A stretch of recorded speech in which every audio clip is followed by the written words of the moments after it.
Experiencia de Gilberto Ramos. Lo que a continuación les comparto es una historia verídica, muy significativa en mi vida y lo hago con mucho respeto. Estaba en mis 20s, periodo en el cual me iniciaba como ayudante de mecánica. En el sitio, el señor Arturo laboraba en el área de hojalatería y laminado de autos. Él siempre se caracterizó por ser una persona respetuosa y muy trabajadora, destacándose por su esmero y disciplina. En las tantas horas que pasé en ese taller, tuve la oportunidad de conversar con él, no solo sobre trabajo, sino también acerca de los sueños y temas importantes de nuestra vida. Nos convertimos en buenos amigos, pero siempre le tuve un gran respeto, como al de un padre, pues me llevaba más de 10 años. Algunas veces yo trabajé en su auto y siempre fue muy paciente conmigo, pues dada mi falta de experiencia, no me era sencillo resolver los problemas del vehículo. Siempre encontré en su rostro una sonrisa indulgente y palabras alentadoras. «Ánimo, yo también batallé mucho de joven», me solía decir en un tono amable. Dejé de verlo durante algún tiempo, al ya no laborar en ese taller, pero en una ocasión me dirigí a mi casa en bicicleta, haciendo escala en una tiendita. Grata coincidencia el verlo entrar para comprar su inseparable cerveza. Comenzamos a conversar, actualizándonos sobre nuestras vidas. Le comenté que al fin logré comprar mi primer auto, pero necesitaba muchos arreglos de hojalatería. Tras darle detalles, acordamos que él lo arreglaría y lo haría a un precio justo. Ambos estábamos contentos con el trato, pues él no tenía trabajo en esos días y yo necesitaba ayuda. Fue una gran forma de reencontrarnos. Después de 3 semanas, acudí a su casa para visitarlo y ver los avances en el auto. Con emoción me mostraba lo que hasta entonces había logrado. Estaba construyendo el taller de sus sueños en su casa. Recuerdo que me dijo: «¿Sabes? Me da alegría que seas mi primer cliente formal aquí, en mi casa». Tras un par de semanas, pasé de nuevo. Era un viernes. Estuve un buen rato con él. Muy contento me dijo: «Ya casi queda, mira». Y en efecto, casi estaba terminado y se veía muy bien. Le agradecí y quedamos que me lo entregaría el siguiente fin de semana. Sin embargo, la vida a veces nos trae ingratas sorpresas. Pocos días después, el miércoles, un compañero de trabajo, con un tono muy serio, me comentó: «Oye, ¿no conoces tú a un señor que se llama Arturo?» «Claro, él está ayudándome con la hojalatería de mi auto», le respondí intrigado. «¿Sabías que murió en la madrugada del sábado? Al parecer regresaba a casa y al cruzar el periférico se lo llevó un tráiler con todo y su carro, según una noticia que vi», terminó de decirme con pena. Sentí un torrente de emociones, me abatía la tristeza, pero tampoco podía creer que mi amigo había fallecido trágicamente. Incluso había sido ya sepultado y ni siquiera me enteré. Nuestra amistad había surgido en el trabajo. Conocí a su familia, pero no me había relacionado mucho con ellos. En ese tiempo no había celulares y tampoco tenía teléfono en casa. Por ello, me dirigí a donde él vivía. Al tocar la puerta, me recibió su suegro, que profundamente consternado, me confirmó que, en efecto, mi amigo había perdido la vida. Le conté que él había estado trabajando en mi auto y casi había concluido. Enseguida le di el pago que había acordado con mi amigo, Arturo, y le pedí que se lo entregara a su esposa, y le reiteré que oraría por su eterno descanso. Yo estaba sumido en la tristeza, reflexionando que había sido el último coche en el que había pasado trabajando sus últimos días. Miré el vehículo y pensé en voz alta: «Amigo, casi lo lograste. Gracias». Me llevé entonces el auto. Al llegar a casa, estacioné el auto al pie de mi ventana. No podía dejar de pensar en mi amigo. Anocheció mientras conversaba con mi esposa sobre los viejos tiempos compartidos con él. Eventualmente, nos quedamos dormidos. Sin embargo, después de medianoche, escuchamos claramente ruidos alrededor del auto que nos despertaron. Ambos coincidimos que parecía que trabajaban sobre la lámina del vehículo y lo lijaban. Al salir a asomarnos, no encontramos a nadie. Solo atiné a decirle a mi esposa que no tuviera miedo, aunque yo estaba igual de temeroso, pero recordé de pronto a mi amigo y le dije a ella que seguro era él, pues había dejado un pendiente y creía que él deseaba dejar terminados sus asuntos. Le pedí que oráramos por su alma, y mientras lo hacíamos, se intensificaban los ruidos provenientes del auto, hasta que encendí la luz y todo se detuvo. Dije entonces: Arturo, gracias, vete en paz, tu deuda está saldada, amigo, no te preocupes. Un instante después, la luz se apagó sola. ¿Coincidencia? No. Todo volvió a la calma y, aunque nerviosos, mi esposa y yo volvimos a nuestra habitación. Mi amigo, aún después de la vida, se empeñó en seguir con su encargo. Estoy seguro que no es una única experiencia en la que alguien que tiene pendientes intenta resolverlos antes de marcharse de este mundo. Jamás volvimos a escuchar algo de esa magnitud. Llevé el auto a otro taller para que terminaran el trabajo.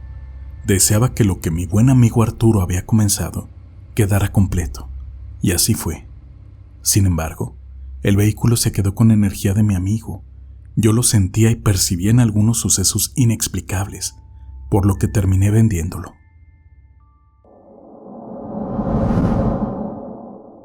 Suceso vivido por Andrés Ríos. En ese entonces, apenas tenía 18 años. Un grupo de amigos y yo visitamos una playa llamada Manzanillo del Mar. Era un día soleado, con poco viento y un cielo despejado. Apenas llegamos, nos preparamos para ir a nadar. A un lado de donde nos encontrábamos, había otro grupo de personas. Parecía una familia. Eran 5 mujeres y 4 niñas, de entre 10 y 12 años. Todo transcurría normalmente, pero alrededor de la 1 de la tarde empezó a sentirse frío, mucho, mucho frío, y el cielo se tornó nublado, a tal punto como si estuviese por llover, y la oscuridad era similar a cuando cae la noche. Repentinamente, una fuerte corriente trataba de llevarnos mar adentro, algo que puede ser normal, pues sucede cuando se está formando una ola, y de ahí la importancia de mantenerse en la orilla de la playa si no sabes nadar. Y aún sabiendo, yo prefiero no adentrarme demasiado, por el respeto que impone el agua, especialmente la del mar. Como es de esperarse, nadamos nuevamente a la orilla con algo de esfuerzo. Al pisar tierra firme y voltear, nos percatamos que las 4 niñas también fueron arrastradas y, por desgracia, no sabían nadar, por lo que estaban en grave peligro de ahogarse. 4 de mis amigos y yo tomamos algunos flotadores con los que estábamos jugando y nos apresuramos a rescatar a las niñas. Yo pude tomar a 2 de ellas y subirlas a un flotador, mientras que mis amigos se ocuparon de las demás. Por fortuna, no habían perdido el conocimiento y solo tragaron un poco de agua. Quizás se pregunten dónde estaban los guardias salvavidas. No lo sé, ninguno apareció en esos momentos. Estando sobre la arena, escuchamos un grito proveniente del mar. Una de las mujeres que estaba con las niñas se lanzó al agua en un intento desesperado de salvarlas, y para empeorar la situación, no sabía nadar. Nos miramos entre sí estupefactos. No entendíamos por qué lo hizo, si seguramente pudo ver que nosotros ya habíamos conseguido ayudarlas. Sin embargo, al observar bien la escena, nos percatamos en que no eran 4 niñas, sino 5, por lo que aún quedaba una en peligro, y era la razón por la cual la señora se arrojó desesperada. Algunas personas se apresuraron a socorrer a la señora. En el frenesí, y bajo el efecto de la adrenalina, no podía ver bien, por lo que 2 de nosotros fuimos por la niña, ya que nos encontrábamos más cerca. Antes de entrar al agua, vi algo que me dejó inmóvil. Mis piernas no me obedecían.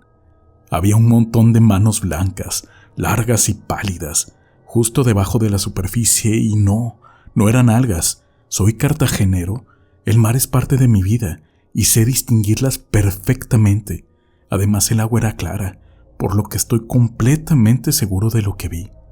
Pude observar con horror los detalles, sus dedos, uñas e incluso hasta parte del antebrazo.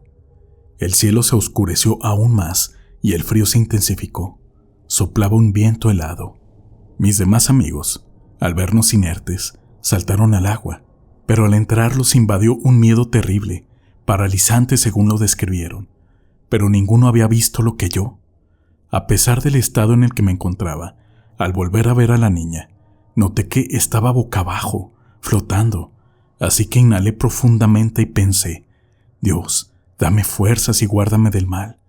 Entonces recuperé el control de mi cuerpo, tomé a mi amigo del brazo y le dije, vamos.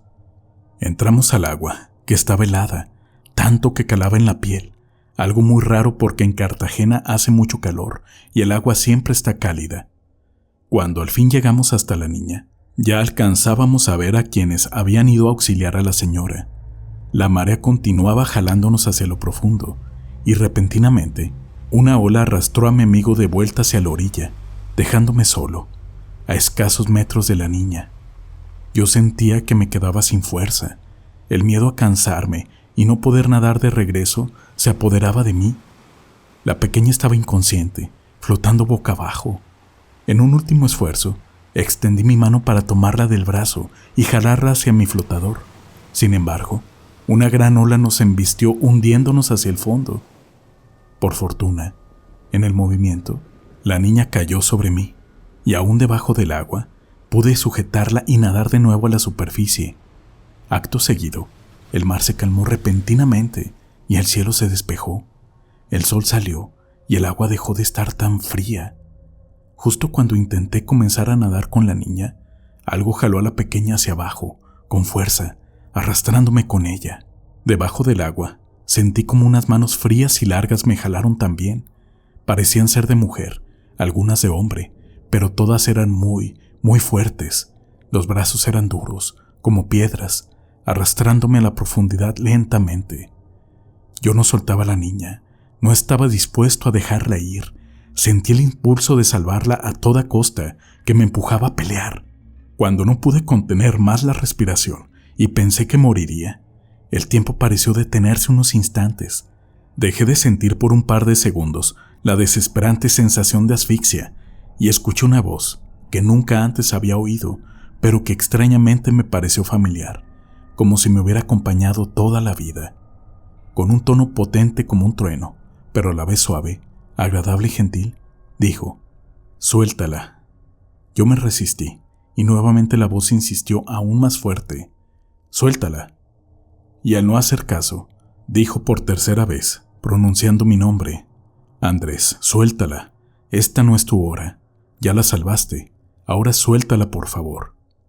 Creí esas palabras, así que la solté. Las manos frías y fuertes que me sujetaban se debilitaron y nos dejaron ir. Aunque regresó la sensación de asfixia, era un poco más tolerable, pero no me quedaba mucho tiempo. Entonces, otras manos me tomaron del torso. Eran más fuertes, pero cálidas y suaves. Me subieron rápidamente a la superficie y una vez ahí, noté que tenía a la niña sujetada de la mano, algo imposible pues recordaba perfectamente que la había soltado, hundiéndose en el abismo marino frente a mis ojos. No pensé mucho en eso, y con las últimas fuerzas que me quedaban, nadé a la orilla.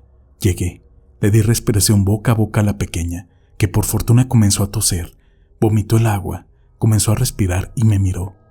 En ese momento, debido al tremendo esfuerzo, perdí el conocimiento por algunos segundos. Cuando pude recuperar el aliento, vi un montón de gente reunida alrededor de algo.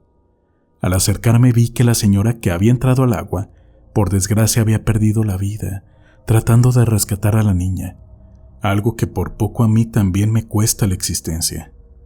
A pesar de los múltiples intentos, no lograron reanimarla. En esos momentos, el cielo estaba ya completamente despejado, el mar en absoluta calma, interrumpida por los lamentos de los familiares por la pérdida de su ser amado. Era como si lo que estuvo en el agua, al cumplir el cometido de llevarse a alguien, simplemente se fue. Yo y la pequeña hubiésemos sido también víctimas fatales, de no ser por esa voz que me habló debajo del lecho marino, dándome fuerzas, y esas manos cálidas que me salvaron subiéndome a la superficie. Dios tuvo misericordia y nos salvó. Cuento con honestidad esta increíble historia, que a pesar de los insólitos hechos, tiene la certeza de que realmente pasó. Aunque a muchos les cuesta dar crédito a esto, las personas que me aman lo creen, y eso es suficiente para mí. Mis amigos, testigos de ese trágico día, evitan el tema pues, aunque no pudieron ver las manos, sí sintieron el extraño e intenso frío y esa presencia siniestra bajo el agua que los paralizó de miedo. Los he notado temblar del solo recordar. Les comparto esta historia porque quiero que sepan que aunque una situación se torne escalofriante, y a pesar de que hay cosas espantosas afuera que no podemos ver, acechándonos, también tenemos un Dios todopoderoso y compasivo, quien nos protege y aparece cuando más lo necesitamos. Sé perfectamente lo que vi, aquello que viví. Por ello, cuando alguien dice, yo no creo en esas cosas, a mí nunca me ha pasado ni he visto nada, siempre respondo, qué bueno, así es mejor, y le pediré a Dios que nunca las tengas que vivir. Aunque algún tiempo pensé en no volver a esa playa de Manzanillo nunca más, ya es hora de regresar y nadar de nuevo en sus aguas, para dejar esta historia y el miedo atrás, y recordar esta experiencia sin sentir que me ahogo de nuevo.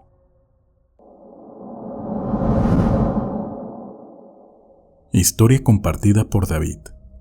Cuando era niño, estaba obsesionado con los temas referentes a lo sobrenatural. En algún lugar leí que si obtenías un cráneo de una persona fallecida, su espíritu podría revelarte dónde se encontraba algún tesoro. Eso me impresionó y se me quedó muy grabado. En esa época, mi papá era el encargado del alumbrado del Museo Rafael Coronel, en la ciudad de Zacatecas.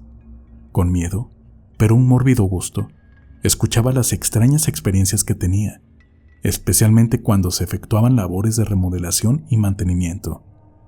Era frecuente que, de manera inexplicable, distintas cosas fueran lanzadas a los trabajadores sin encontrar el origen de ello.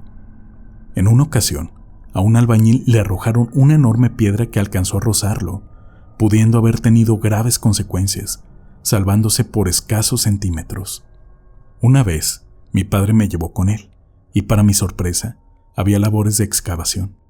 Se encontraron tumbas de frailes, pues el sitio anteriormente había sido el convento de San Francisco. Los trabajadores hacían los huesos a un lado. Yo estaba impactado, siguiéndolos con mi infantil mirada. A la hora de cerrar el lugar, tuve el impulso de tomar uno, sin pensarlo. Lo oculté tan bien como pude, y al llegar al fin a mi habitación, lo coloqué en el ropero. Seguí la rutina del diario, y llegada la hora, me dispuse a dormir. Alrededor de las 2 de la mañana, desperté súbitamente, sin haber algo que lo ocasionara, y pude ver con mis adormilados ojos una mano por la pared. Le resté importancia, creyendo que era un sueño. Sin embargo, seguí despertando varias veces esa noche, y sentí un ambiente opresivo. Por la mañana, cuando mis padres despertaron, nos contaron que por la noche pudieron ver una especie de sombra que deambulaba por su habitación, que estaba a un lado de la mía. Les dije entonces sobre el hueso que había ocultado en mi ropero. Recibí un buen regaño, pero era más el susto que tenían. Quizás no tan grande como el mío, y ese mismo día lo devolvimos a su sitio. Afortunadamente, no volvimos a tener una experiencia sobrenatural por esa causa.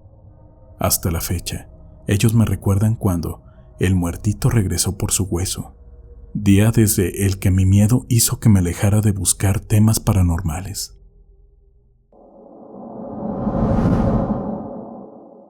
Experiencia de Betsabel Arellano Ornelas.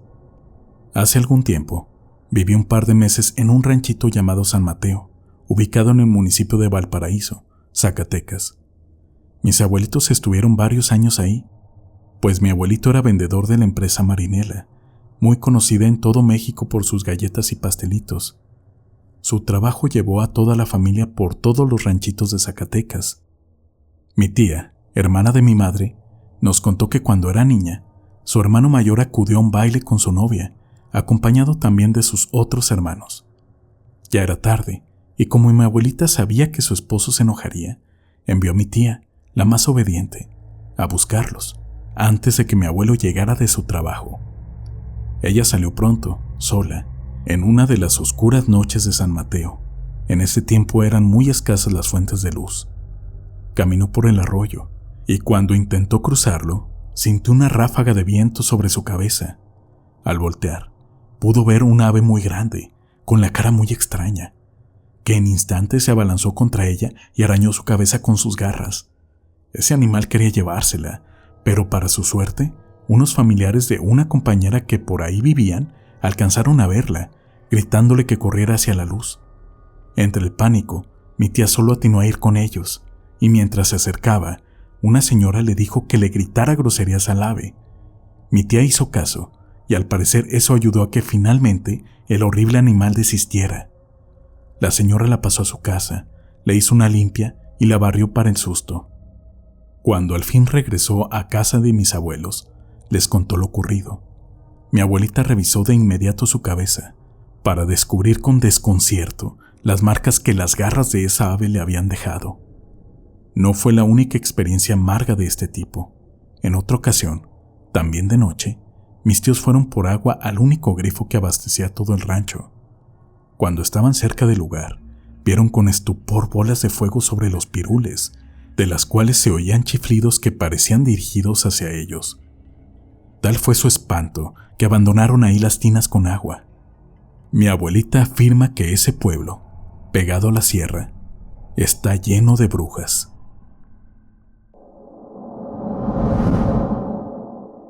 Experiencia de María Elena Luna.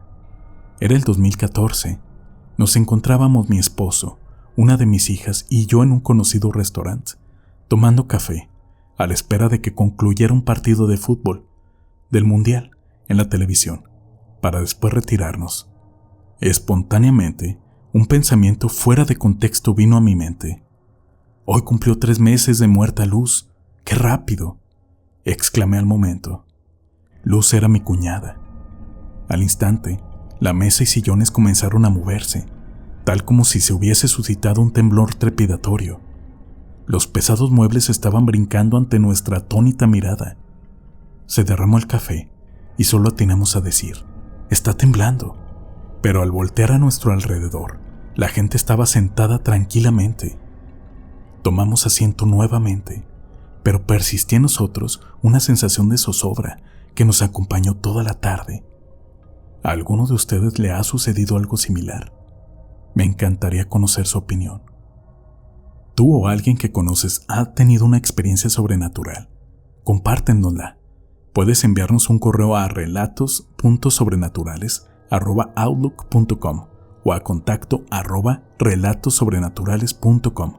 Nos encantaría que seas el siguiente protagonista de Relatos Sobrenaturales.